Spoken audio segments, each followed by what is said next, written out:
The reason I wrote Rich Dad, Poor Dad was because I knew this time was coming.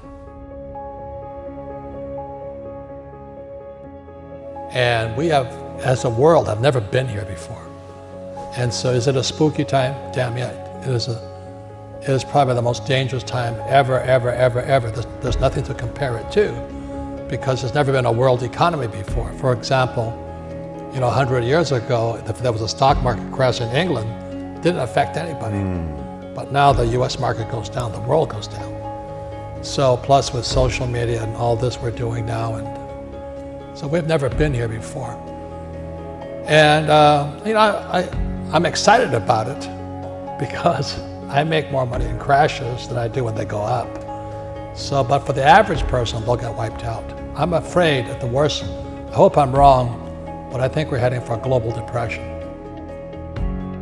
How does this play out for the average worker, Robert, for the small business owner? I mean, what does the next 3 months look like? Because it doesn't look pretty. I mean, people are already being laid off, made redundant. Businesses there's no cash flow in most of these businesses. How does that play out? Well, let me give one more stat, just to give you the size of it, okay? The national debt for World War II was $25 billion. Every day today, they're printing $125 billion.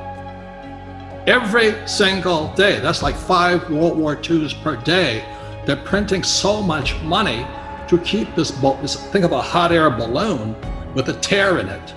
And they're doing desperately trying to fix this tear, but no matter how hard they try, the tear has gone beyond, it's coming down. So in financial terms, it's called our debt to GDP has now gone from 60 to 90 to 105, it's going to 120. We're bankrupt. And they're going to print more and more money, which means savers are losers, just as I predicted. Your money is going to be worthless in a few years. Wow. So my message is the same as some of your other guests. This is metamorphosis time. Financial education, in Rich Dad's terms, is really financial transformation. And the definition of metamorphosis is very important.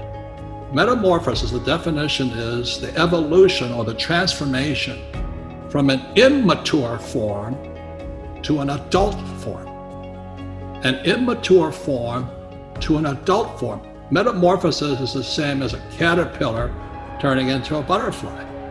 And Fuller always said there's nothing to predict a butterfly inside a caterpillar.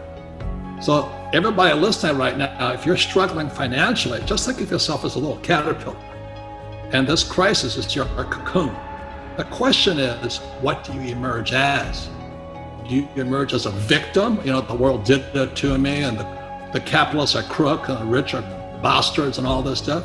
Or do you say, oh, this is the best thing that ever happened to me? The same as my health. I am ground zero for the coronavirus. All that does is inspire me to get healthier. You're either going to get healthier and wealthier, or you're going to go bust. Your choice. It sits between your ears, your heart, your body, your mind, your spirit, your attitude. This could be the best thing that ever happened to you, physically, mentally, emotionally, spiritually, if you turn on to a butterfly, or somebody will step on you like a little worm. It's your choice. Now, if you're in trouble today, my message is not so kind. This is hard talk, not happy talk. The crisis is in your head. Now, that's the bad news. The good news, you can change the crisis by changing what's inside your head.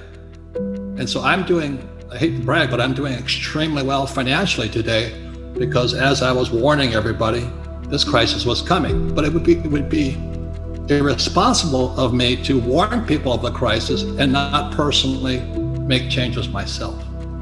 So right. The good news is the crisis is in your head. The bad news is in your head.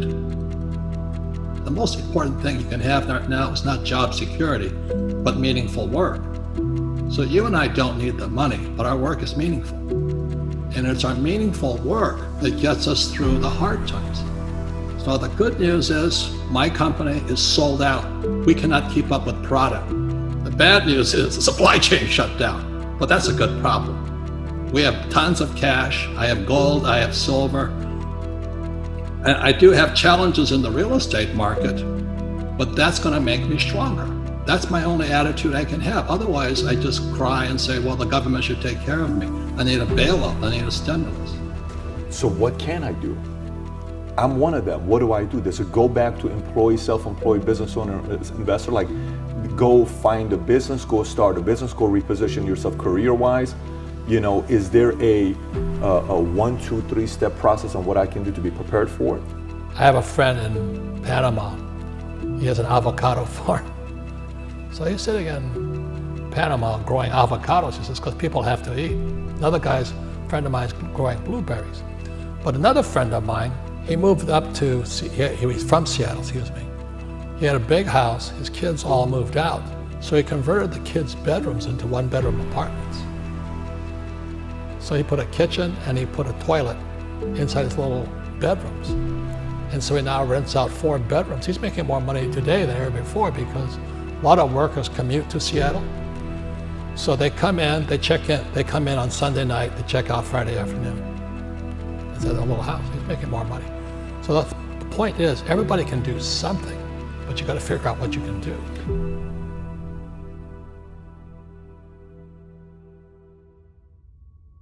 Well, the reason the rich don't work for money is number one expense is tax. See, there's 3 kinds of income: earned, portfolio, passive. So earned income is if I get a job, that's earned income. If I'm a doctor or a programmer, that's earned income because I'm working for it. If I buy, let's say, Apple for $10 and I sell it for 20, that's portfolio income, capital gains. Yeah.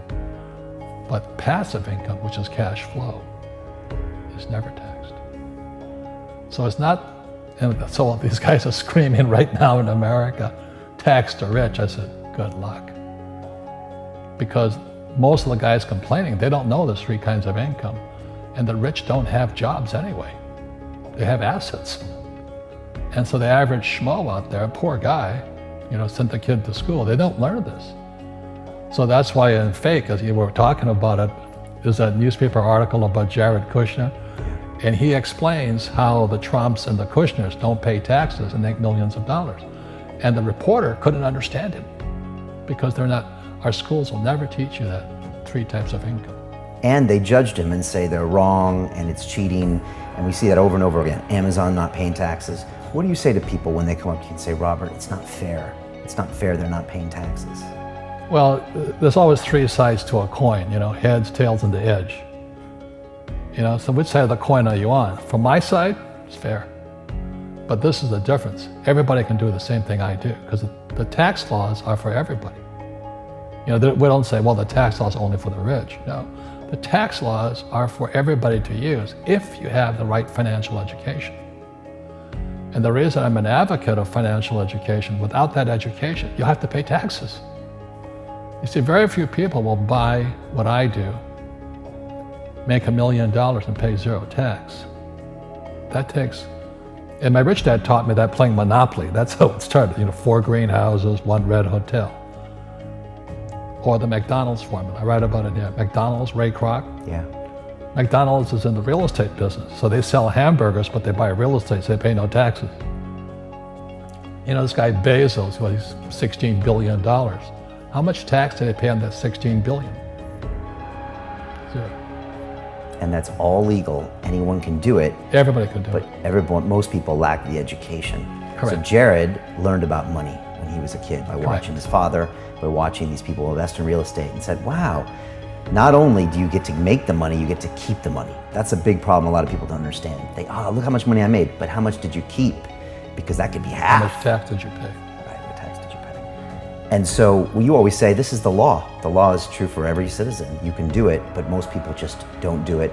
Sometimes, like you said, they don't have the education, but you need to have a plan if you're gonna go do risky things. Well, it's not risky. To me, what's risky is having a job and paying taxes and saving money because they're printing it. That's the worst thing of all. And that's why there's fake money, fake teachers, because the teachers they don't know it. Right. And fake assets, because Wall Street or the City of London or Lehman Brothers or Goldman and all, they're not going to tell you this.